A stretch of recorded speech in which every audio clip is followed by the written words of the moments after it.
On the night of August 13th, 1961, soldiers began sealing the border between East and West Berlin. They worked through the night. By morning, a city of 4 million people had been cut in half. Families were separated.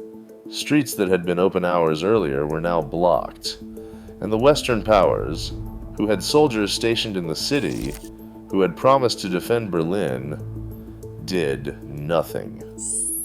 This is the story of why. Berlin, in the years before August 1961, was a city suspended between two realities. On paper, it was divided, a relic of the Allied victory, carved into four sectors by the London Protocols and the Potsdam Agreement. American, British, French, and Soviet flags hung over their respective quarters, and the four-power commandatura set the rules for how the city was governed. Yet the streets told a different story. Trams rattled from east to west without interruption. Families shopped in Alexanderplatz and dined in Charlottenburg, crossing sector lines as if the borders did not exist. School children commuted from one side to the other. Even as Cold War tensions simmered, Berliners moved almost freely through a patchwork city that felt, for a time, whole. The legal framework was clear. The four powers retained the right to move their troops and officials anywhere within the city. The Allies controlled the air corridors and rail routes that linked West Berlin to the outside world. But in daily life, these arrangements faded into the background. For Berliners, the division was more a matter of maps and protocols than lived experience. The border was marked by little more than a sign or a change in uniform.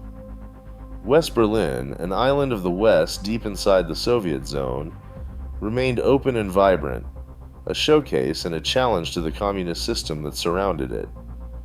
This strange coexistence of rigid legal structures and fluid human movement gave Berlin an uneasy stability.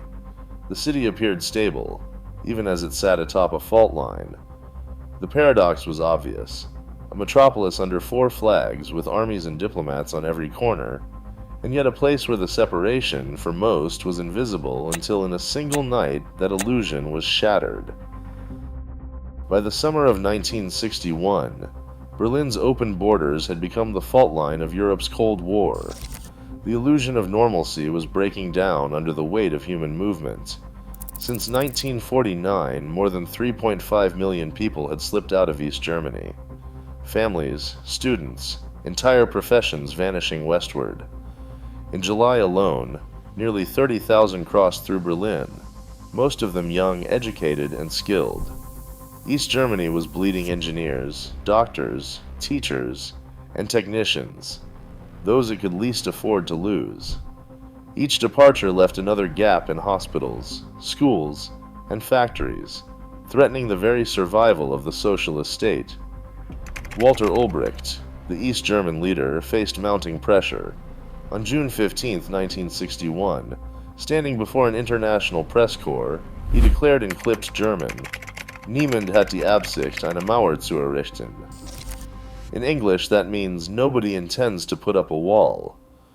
The phrase, meant to reassure, landed with a strange chill. Ulbricht's denial was the first time the word wall had entered the official conversation. To Western analysts, it sounded less like a promise and more like a signal, a warning disguised as routine denial. Intelligence services in Washington, London, and Bonn tracked the numbers and the rhetoric. Reports noted the accelerating exodus, the loss of vital workers, and the growing desperation in East Berlin. As the Vienna summit loomed, Western agencies watched for signs of a coming crackdown. The warning signs were everywhere. The city's openness had become unsustainable, and the world's most visible border was about to change forever.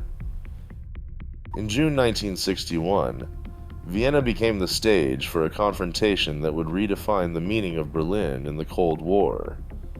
John F. Kennedy, still early in his presidency, faced Nikita Khrushchev across a table heavy with the weight of nuclear arsenals and divided cities.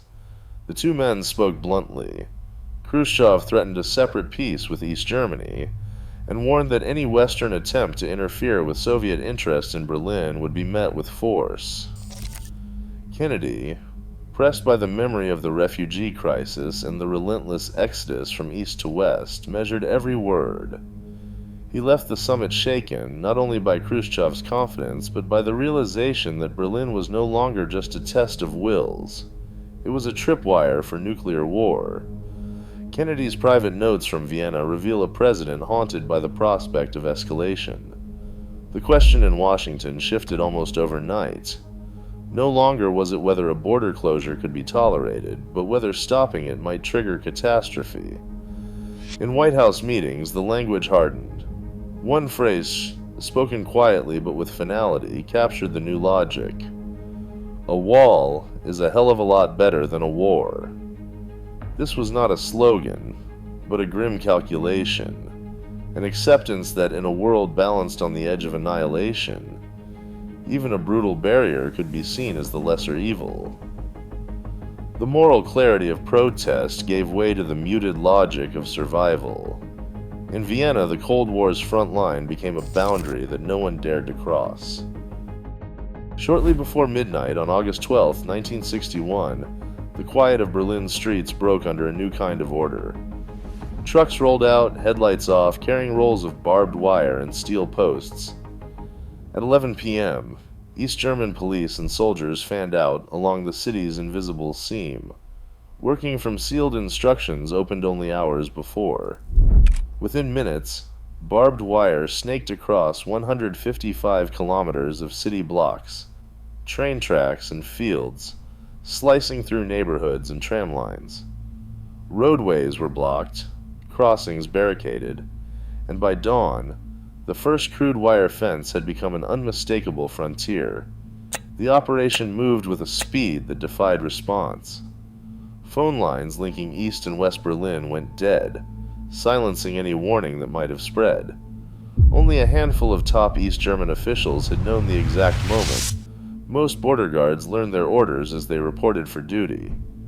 In Western command posts, the emergency calls began in the early hours. Brigadier General Frederick Hartel, General Sir Brian Cole, and General Charles Rogers were roused from sleep, their lines lighting up with reports of barricades and troop movements. Instructions from Washington, London, and Paris arrived almost as quickly. Observe, report, do not intervene. The Allied chain of command, stretching across continents, locked into a posture of watchful restraint. By sunrise, Berlin's open wound was real. The border transformed from a line on a map into a barrier of wire and armed men. The moment for easy reversal had vanished with the night. The wall's birth was not a gradual escalation, but a single, relentless act, planned in silence, executed in hours, and left standing as the world's most visible symbol of a choice made in the shadows. West Berlin awoke to a silence that felt like abandonment.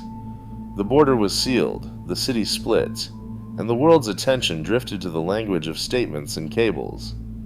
Willy Brandt, the city's mayor, refused to accept quiet despair. On August 15, 1961, he sent an urgent appeal to President Kennedy, calling for active countermeasures that might restore faith in the West's protection. Brandt's words carried the weight of a city suddenly isolated, his plea echoing through diplomatic channels already crowded with condemnation but thin on promises. 4 days passed before Kennedy replied. The president's message, brought by Vice President Johnson and General Clay, expressed deep revulsion at the barrier but offered no plan to tear it down. Instead, Kennedy's letter carefully avoided any commitment to act, stating only that there were no steps available to us which can force a significant material change. The omission spoke louder than protest.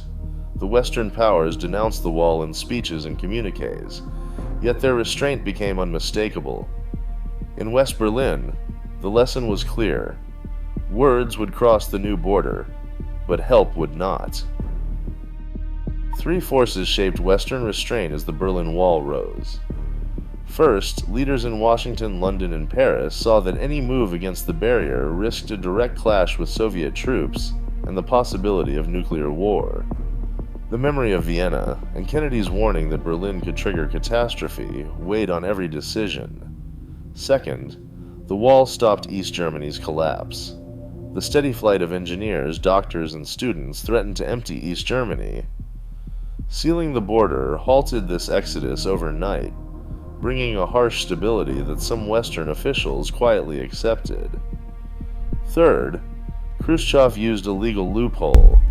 The wall closed the sector border, but left Allied access routes intact, as guaranteed by four-power agreements. This technical distinction allowed Western leaders to justify inaction as legality, not indecision. Restraint became policy. It was a grim calculation, chosen over the risk of far greater disaster. Barbed wire gave way to concrete. Watchtowers rose above city blocks, casting shadows over streets once crossed without a thought. Over the years, the Berlin Wall stretched roughly 160 kilometers, encircling West Berlin with a system of patrol roads, floodlights, and the infamous death strip, an open zone swept by searchlights and armed guards, designed to make escape nearly impossible. At least 140 people were killed trying to cross, their names recorded in silent lists, their stories passed down by families who waited in vain. The wall's logic was unforgiving, a city divided not just by ideology, but by slabs of reinforced stone and a regime of constant surveillance.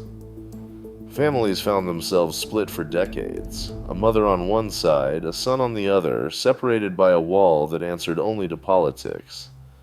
Checkpoint Charlie became the most visible crossing, part border post, part stage for standoffs, part symbol of everything that had been lost. Over time, daily life bent to the new reality. Berlin became two cities, one shaped by the pressures of the West, the other by the demands of the East. The wall's permanence was measured not only in concrete, but in the slow, quiet suffering of those forced to live with its consequences.